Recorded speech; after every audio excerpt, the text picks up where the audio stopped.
Hey everyone, welcome back. So we got a great new game sent in for the newest episode of Game Analysis, and this one's going to feature the King's Gambit. So let's go ahead and let's just get right into this. So e4, e5, f4, so this is, as mentioned, the King's Gambit. The idea of the King's Gambit is you're trying to knock away the pawn from e5 so that way you can get the pawn, center of e4 and d4. And so, in this game, the black pawn captures, knight f3, d6. This is the King's Gambit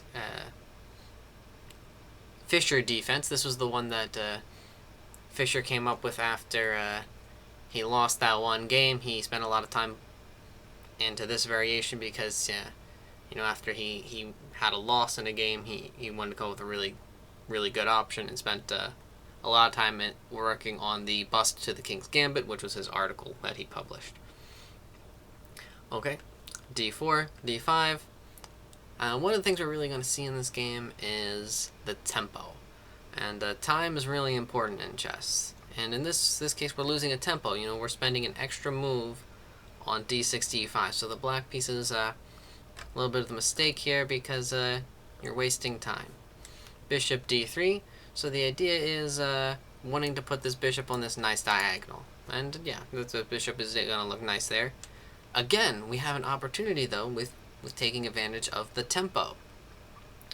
We could take, and then if queen takes, then knight c3. And now we have both knights out, and we're kicking away the queen. I think that this would be a very comfortable position to play for the white pieces. Back to the move in the game, bishop d3, takes, queen e7. So the queen is threatening this bishop and pinning it, but white makes the wise decision to just castle, because obviously the queen cannot take due to, if takes, there's the rook e1 pinning the queen to the king. So no real threat of taking the bishop.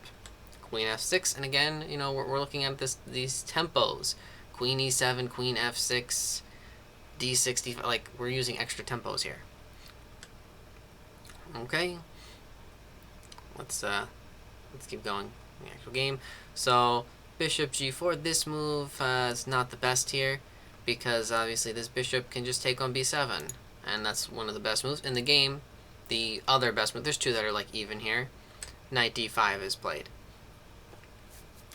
And after bishop takes f3, we actually have an opportunity here for what's called a Zwischenzug, and the game queen takes f3 is played. However, we could play this Zwischenzug, the overly complicated foreign word for an in-between move, and you could just play knight takes f6 with check, and then after, maybe knight takes, then you take the bishop with the queen, and you come up with some extra material. That Zwischenzug is an important tactic to remember, by the way. Okay, king f1.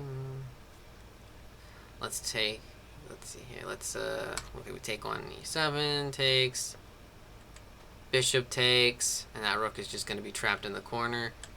c6, bishop takes, knight d7, and rook e2. So here, as was mentioned in the notes, we had some great notes for this game, by the way, a lot of annotations for this game. And I always recommend making a lot of notations and writing things down, because it lets me get into your mindset a little bit when you're making your moves. So it was mentioned that rook a to d1 is the suggested move by the engine. And it's mentioned that it was under the belief that the knight would just move away. And that's okay, but again, we're going back to the whole idea of the tempo, because we're hitting the knight, which forces the knight to move away if he wants to keep it. I mean, if he just takes here, well, then you take the knight and everything's all fine and good. Let's say the knight moves away. Let's just say knight f6. If knight f6, you have bishop d6, and you're hitting the bishop, or with the bishop, you're hitting the queen and the knight. So that would be fine. Also, if knight d5, you have bishop takes c6. When if queen takes, again, you're fine. So because of that tempo, you're going to wind up with more material that way. So back to rook e2. Taking on a8. Rook e8. Queen g3. Okay, so queen g3 with the ideas of maybe bishop h6. You know, you're targeting this weak square. And we're threatening some things. One thing I would actually think about is I say, well, I have a little bit of the material advantage. What if I play queen f2 to try to threaten an exchange with queens? Because if I just have a little bit of the material edge, I won't mind playing a position where it's an endgame and there's not much going on. You know, and we can start exchanging down the pieces. In any case, the next move that the black pieces make is a losing move, knight to f5. When after rook takes it's game over after this. I mean, okay, you can block the check, obviously, but after this you're down a lot of material, and there's no real reason to play on, and so black can, should, and does resign in this position. Alright, so the main takeaway of this is definitely the tempo. Watch the use of tempos and make sure you're using each move effectively. Because remember, you're fighting a war. You want to make sure each move is made with the most effectiveness. Second, that in-between move, the Zwisch and Zug. Look out for those in your games. Alright, so thanks for sending the game. Thanks for watching. You know, go ahead and like the video, subscribe, and all that stuff. All right. See ya.